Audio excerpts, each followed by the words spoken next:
처음 그 길을 향하여 나아갈 적에 그 땅이 유대 땅이 될 거라고 그들은 생각하지 못했을 것입니다. 어느 정도 기간이 걸릴 것이다라고 하는 예측도 못했습니다. 그러나 막연하게 그 걸음을 걷습니다. 그리고 지금 예루살렘이라고 하는 곳에 도착했습니다. 아마 별이 멈춰선 땅이었을 것입니다. 지금까지 걸어온 어떤 거리로 보면은 약 한 1300에서 1400km의 거리를 걸어왔고요. 시간으로 따지면은 약 한 4개월 정도의 시간을 걸어온 것일 겁니다. 뭐 이건 그냥 예측입니다. 뭐 이게 통계 자료가 있는 건 아닙니다. 예루살렘에서 바벨론까지의 거리가 1300에서 1400km 되니까 그렇게 예측해 볼 수 있을 겁니다. 그 걸어온 길들을 우리가 추론해 보면은 사막길이고 또 그 사막을 걸을 적에 강도와 또는 여러 야생의 짐승들의 습격도 감내해야 됐을 겁니다. 기후적으로는 어떤가요? 낮에는 자결하는 어떤 태양, 모래바람이 일어납니다.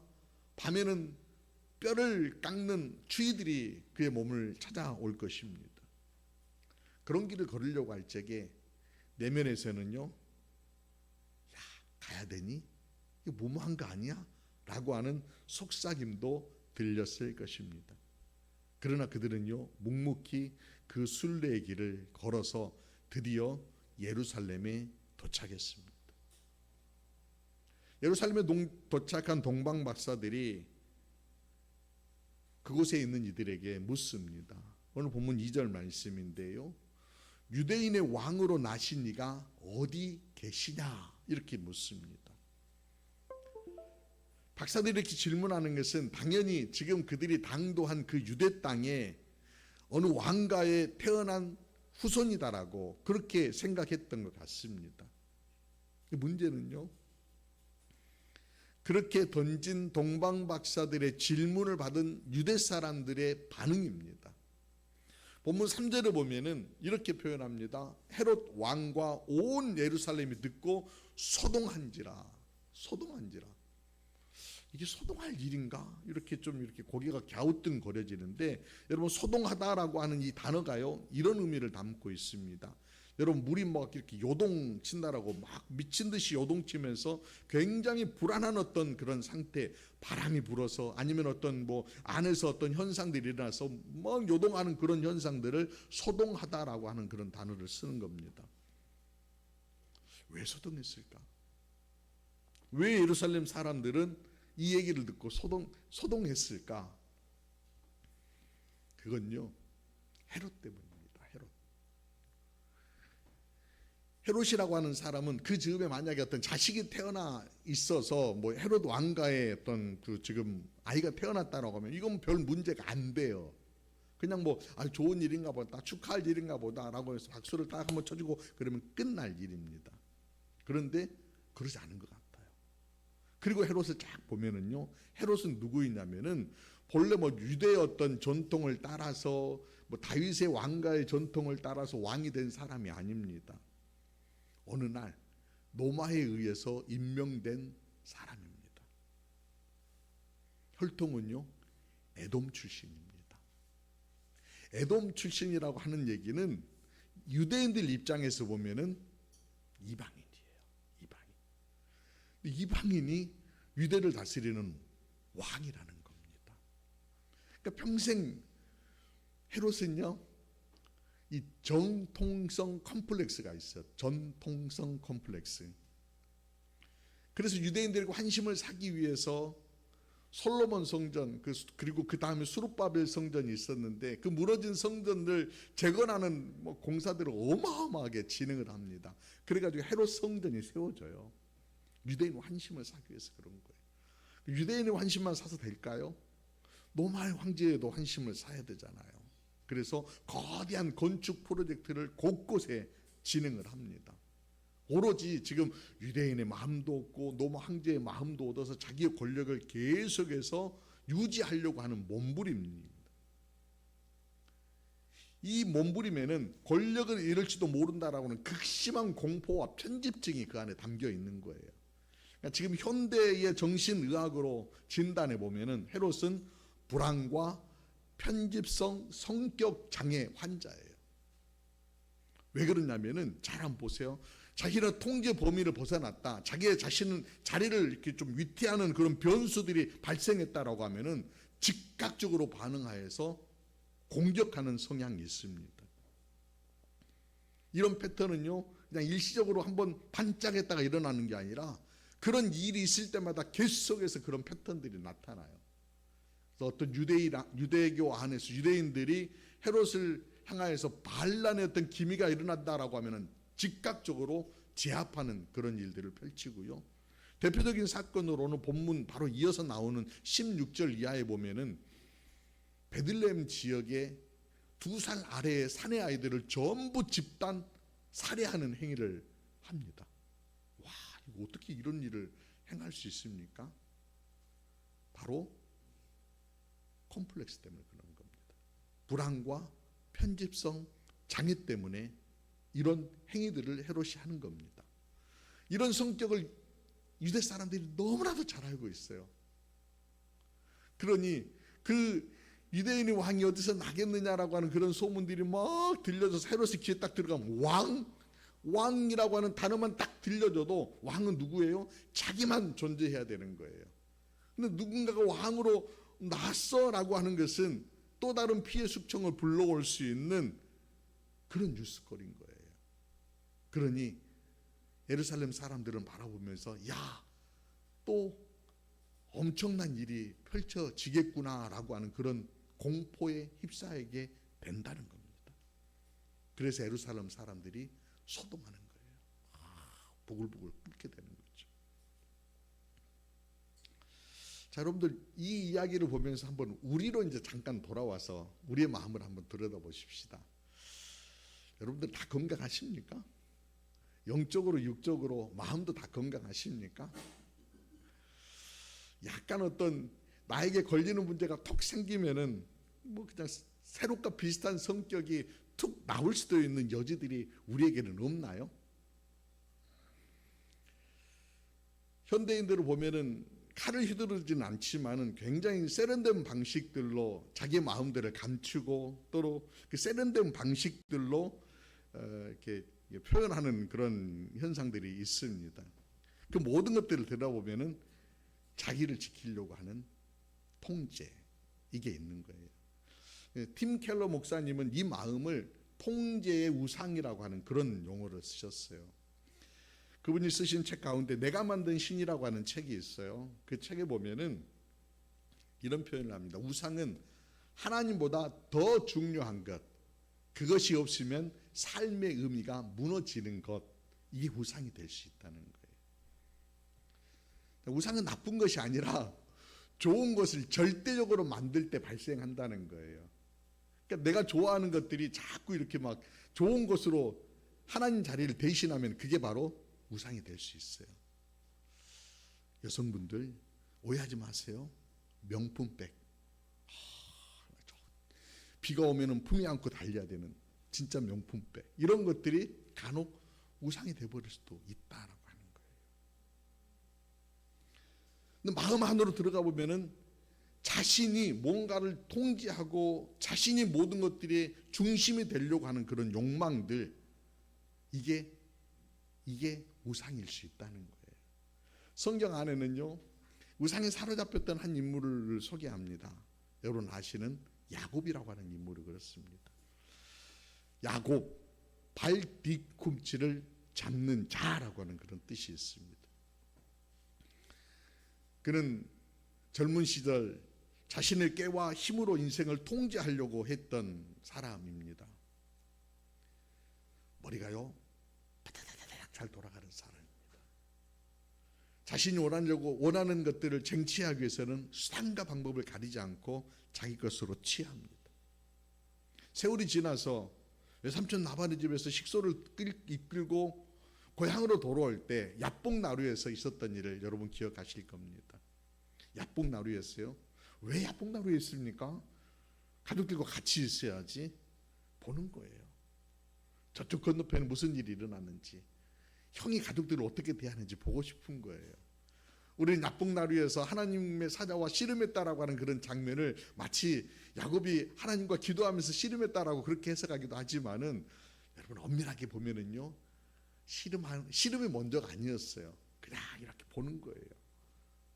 그런데 그때까지의 야곱을 보시면은 끊임없이 내 주권은 포기하지 않으려고 하는 처절하게 저항하고 있는 야곱을 보는 겁니다. 근데 그런 야곱을 하나님이 찾아오셔서 씨름을 하는데 얼마나 질기던지 하나님께서 그 환도뼈를 치십니다. 근데 야곱의 반응을 보세요. 이제는 더 이상 자기 혼자의 힘으로 설 수 없을 때, 아니 도망갈 수 없을 때 비로소 하나님은 붙들고 놓지 않습니다. 그때 하나님에 매달렸다는 거예요. 그때 하나님께서 그 이름을 이스라엘로 바꿔주시잖아요. 이런 것처럼 내 안에 여전히 내 안에 젊은 날의 야곱과 같은 그런 마음들이 있을 수 있다는 거예요. 근데 이걸 꺾지 않으면은 평화의 왕이 오시는 길이 열려지지 않을 수 있다는 것이죠. 동방 박사들이 지금 그런 상황들을 맞이합니다. 이제 조금 더 진행해 보십시다. 동방 박사 이야기를 진행합니다. 아직 휴박한 모습을 보이지 않은 헤롯인데, 헤롯이요 뭔가 자신의 감정을 감추고 4절 말씀 보면은 왕이 모든 대제사장과 백성의 서기관들을 모아 그리스도가 어디서 나겠느냐 물으니, 굉장히 생뚱맞은 질문이에요. 여러분들, 왕이 어디서 나겠느냐라고 하는데 헤롯은 알고 있어요. 그리스도가 어디서 나겠느냐라고 하는 그런 질문으로 반문을 합니다. 대제사장들도 동방의 박사들이 와서 이런 질문을 할 때의 의미를 알고 있어요. 단번에 머뭇거림 없이 대제사장과 서기관들이 하나의 목소리로 답을 합니다. 어디서 나겠느냐? 베들레헴이요 라고 그렇게 얘기를 합니다. 미가서에 이미 예언되어져 있는 그 예언의 말씀을 기반하여서 베들레헴에서 바로 메시아 그리스도 왕이 태어나실 것이다 라고 그들이 알고 있습니다. 근데 놀라운 것은요, 그들 중에 단 한 명도 그토록 그들이 기다리고 있었던 메시아, 그들이 그토록 기대하고 바라고 있었던 그리스도께서 오심을 알고 있었지만 갈 생각은 전혀 없습니다. 전혀 없습니다. 예루살렘에서 베들레헴까지 거리가 불과 한 8km 정도, 2시간이면 단번에 내려갈 수 있는 거리입니다. 머리로는 완벽하게 모든 것들을 알고 있지만 삶으로는 한 걸음도 왕을 향하여서 나아가지 않고 있다는 거예요. 그런데 동방박사들 보세요. 주저함 없이 그들은 다시 별의 이끌림 따라서, 그들이 전해준 정보를 따라서 베들레헴을 향하여서 움직입니다. 자, 지금까지 동방박사들이 저 먼 땅에서부터 이곳까지 와서 베들레헴까지 가는 이 모든 여정 안에 그들을 움직였던 게 뭘까요? 우리를 움직이는 게 뭐인지도 한번 생각해 보십시다. 또 그들이 움직였던 것들을 한번 생각해 보시면은, 저는 그들에게는 거룩한 갈망이 있었던 것이 보입니다. 거룩한 갈망. 신앙 안에서요, 거룩한 갈망이라고 하는 것은 어떤 물질들이 화학 반응을 통하여서 더 많은 어떤 촉진을 시키려고 할 때 사용되어지는 것이 촉매라고 하는 것입니다. 촉매. 신앙 안에서 여러분들의 삶을 더욱더 의미 있고 가치 있고 단단하고 활력 있게 만들어내는 것들이 바로 갈망이라고 하는 거예요. 거룩한 갈망. 여러분, 하나님 말씀을 듣고요, 또 어떤 현상들을 보고요, 사건 안에서 이루어지는 모든 것들을 보기는 봅니다. 뉴스를 통해서는 많이 봅니다. 그러나 거룩한 갈망이 없는 사람들은요, 그 사건과 말씀과 현상들 안에서 하나님이 어떻게 일하시는가에 대한 반응이 없습니다. 그러나 거룩한 갈망을 품고 있는 사람들은 읽어낼 수 있어요. 그리고 즉각적으로 반응을 할 수 있습니다.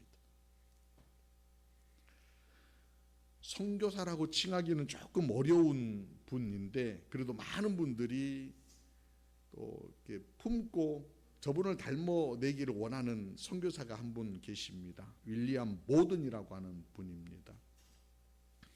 이분은요, 부자로 태어나셨습니다. 부모가 그 가업을 좀 이어서 이렇게 좀 건강하게 좀 부자로 계속 살았으면 좋겠다라고 하는 그런 꿈이 있어서 이 아이가요 점점 좀 자랄 때에 고등학교를 졸업할 때 부자니까 아이를요 세계 여행, 세계 일주 여행을 보낸 거예요. 보더니 세계 일주 여행을 이렇게 다니면서요 아시아, 중동, 아프리카를 이렇게 거쳐가게 되었는데 가는 곳마다에서 야 복음을 들었으면 좋겠다라고 하는 이들을 만나게 됩니다.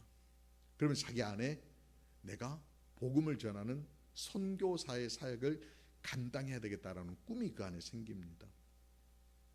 가족들은 어떨까요? 반대합니다. 아직은 어린 나이니까 공부한 다음에 한번 좀 찬찬히 생각해보자. 그렇게 한번 설득했던 것 같아요. 보든도 생각하기를 꿈은 키워가야 되겠는데 가족들을 꺾을 수는 없고, 그래서 자신의 성경책을 펴가지고 그 뒷장에다가 결연하게 글을 하나 씁니다. No reserve, 남김없이 하나를 딱 씁니다. 단어 하나 딱 쓰는 거예요. 모든 건 남김없이 주님께 드리겠다라고 하는 어떤 그런 고백일 겁니다. 예일대를 들어갑니다. 공부하고 졸업할 즈음에 수많은 기업에서 거대한 연봉들을 제안하면 스카우트 하려고 합니다. 부모님도 계속해서 푸싱을 합니다. 가업을 이어야 되지 않겠니?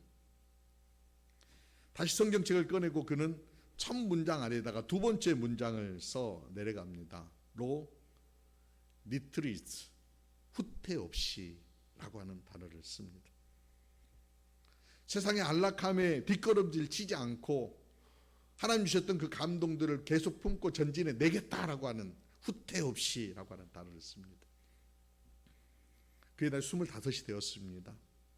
결단한 대로 이제 선교사 훈련을 위해서 이집트에서 언어 훈련을 받게 됩니다. 그런데 훈련 받던 중에 뇌척수막이라고 하는 병에 걸리게 됩니다. 병세가 급격하게 악화되어서 결국 세상을 떠나게 됩니다. 그는 그가 죽기 전 떨리는 손으로 힘겹게 마지막 문장 하나를 써 내려갑니다. No regrets, 후회 없이. 그러니까 성경에다가 남김없이, 후퇴 없이, 후회 없이라고 하는 이 단어를 써두고 세상을 떠나갑니다. 누가 보더라도 뭐 선교사로 사역한 것이 없고 그냥 선교사의 꿈을 품고 달려오기는 했는데 아무런 열매를 맺지 못한 그런 사람으로 그렇게 지나쳐 버릴 수 있고, 그가 남긴 것은 유일하게 성경 뒤에다가 써놓았던 저 세 마디의 단어였습니다. 그런데 놀라웠게도요, 저 세 마디의 단어는 선교사들의 사역을 감당해 내려고 하는 이들에게 많은 어떤 도전이 되어졌었고, 보든이 품고 기도했던 중국 선교에 대한 어떤 꿈을 품고 기도했는데 그의 유산을요 중국의 란저우라고 하는 지역 안에 보든 병원이라고 하는 병원을 세우게 되어지는 그런 역사들로 나타나게 됩니다. 그러니까 작은 아이에서부터 청년까지의 삶이 짧았지만은 그가 품고 있었던 거룩한 갈망이 결국 하나님께서 사용하시는 도구가 되었다라고 하는 것입니다. 동방 박사들에게도 꿈틀거렸던 그 거룩한 갈망이 그들을 이곳까지 이끌어냈던 것처럼 우리 안에도 그런 거룩한 갈망이 있으면 보이기 시작한다는 겁니다. 그 거룩한 갈망을 품고 그들이 당도한 것이 이제 베들레헴입니다. 본문 10절 말씀 보면은요, 별이 멈춰서는 것을 보고 매우 크게 기뻐하고 기뻐하더라.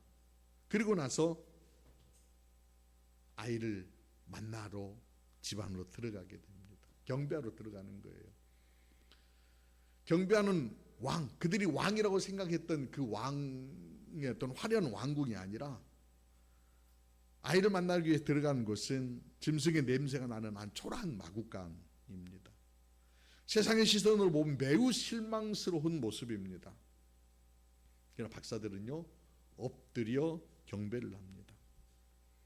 그들은 그 초라함 속에 숨겨져 있는 하나님의 위대한 역사를 보았기 때문에 아마 이렇게 경배하는 것들이 자연스럽지 않았을까 생각합니다. 세상의 왕은 화려함으로 자신을 드러내고 힘으로 굴복시키려고 하지만은 하나님은 겸손으로 사랑으로 가장 낮은 자리에 거하면서 누구든지 죽게 나올 수 있는 길들이 막히지 않도록 문을 열으셨다라고 하는 것들을 그들이 보았다는 겁니다. 참 왕은 저분이시구나. 그래서 그들이 준비한 황금과 유향과 모략을 드립니다. 황금은 왕이시다는 것이고요, 유향은 제사장이다라고 하는, 그리고 몰약은 세상의 구원자이요 치료자이다라고 하는 그런 의미가 담겨 있습니다. 여러분, 근데 모략이 참 역설적인 내용인 거예요. 모략이라고 하는 것은 당시에 여러 가지 어떤 용도로 사용되어지는데 제일 많이 사용되어지는 게 방부제였다고. 그러니까 시신에 이렇게 바르는 방부제였습니다. 시신에 바르는 방부제를 아이가 태어났을 때 무슨 그렇게 뭐 예물로 이렇게 드리나 라고 하지만은 예언적 보온이었던 거예요. 또 더불어서 이 모략이라고 하는 것은 강력한 어떤 치료제로 쓰이기도 했다고 합니다. 그러니까 이중적 어떤 의미를 담고 있는 것이죠. 장차 이 아이가 십자가를 지어서 자신을 깨뜨려서 모든 인류의 죄를 씻을 뿐만 아니라 모든 인류를 회복시키는 치료자이심을 선언하는 그런 메시지가 박사들이 드린 예문 아래 담겨져 있는 것입니다. 사랑하는 여러분, 왕을 경배할 때 우리가 담아야 될 예물이 무엇인지, 어떤 모양의 자세로 우리가 삶을 살고 또 성탄을 맞이해야 될지 이 시간 함께 새겨보았으면 좋겠습니다. 외형적 모양으로 황금과 유향과 모략을 준비하라고 여러분들에게 말씀드리는 것이 아닙니다. 우리의 신앙 고백 안에 예수는 그리스도이시며 예수는 우리의 왕이시며 우리의 구원자이심을 선언하는 성탄절이 되어져야 할 것입니다. 서두에 말씀드린 것처럼 여왕을 추모하며 줄을 섰던 수많은 사람들이 그분을 존경하고 사랑하는 마음 가지고 줄을 섰던 것처럼 성탄을 앞두고 우리를 위해 생명을 내어주신 만왕의 왕이신 그 주님을 바라보며 우리 안에 끓어오르는 거룩한 갈망으로 그 주님을 바라보며 한 걸음 한 걸음 나아가 성탄을 맞이할 수 있는 저와 여러분이 되었으면 좋겠습니다. 손을 움켜쥐는 것이 아니라 손을 펼친 상태에서 가장 낮은 곳에 오셨던 그 주님을 나도 가장 낮은 곳으로 나아가서 그 주님을 만날 수 있는 여러분 됐으면 좋겠습니다. 그럴 적에 동방박사들이 누렸던 기쁨을 우리 모두가 누리게 되리라고 믿습니다. 우리가 왕을 뵙고자 하는 거룩한 갈망으로 순례의 길을 열어가며 여러분 모두에게 기쁨과 은혜와 평안이 넘치는 성탄절이 될 수 있기를 주님의 이름으로 축원드립니다. 함께 기도드리겠습니다. 은혜로우신 하나님, 오늘 말씀을 통해 왕을 만나러 가는 길이 낭만이 아니라 거룩한 대가를 지불하는 길임을 깨닫게 하시니 고맙습니다. 내 아내 헤롯이 평안하게 살라 유혹할 적에 내가 왕이 되겠다라고 소동할 때에 주님의 십자가 사랑을 기억하며 나의 모든 것들을 내려놓게 하옵소서. 머리로만 아는 신앙인으로 머물지 않게 하시고 삶의 자리에서 일어나 주님께로 나아가는 참된 순례자가 되게 도와주옵소서. 우리를 살리기 위해 죽으러 오신 예수님이 예수님의 그 크신 사랑에 항복하며 이제는 내 뜻이 아닌 주님의 뜻을 따르는 삶을 살겠다라고 결단하며 나아갈 수 있도록 주장하여 주옵소서. 우리 안에 거룩한 열망들을 부어주시고 주님을 향한 놀라운 사랑들도 부어주셔서 그 사랑 안고 성탄을 맞이하는 우리 모두 되도록 주장하여 주옵소서. 믿사옵고 우리의 영원한 왕이 되어주신 예수 그리스도의 이름으로 기도드리옵나이다. 아멘.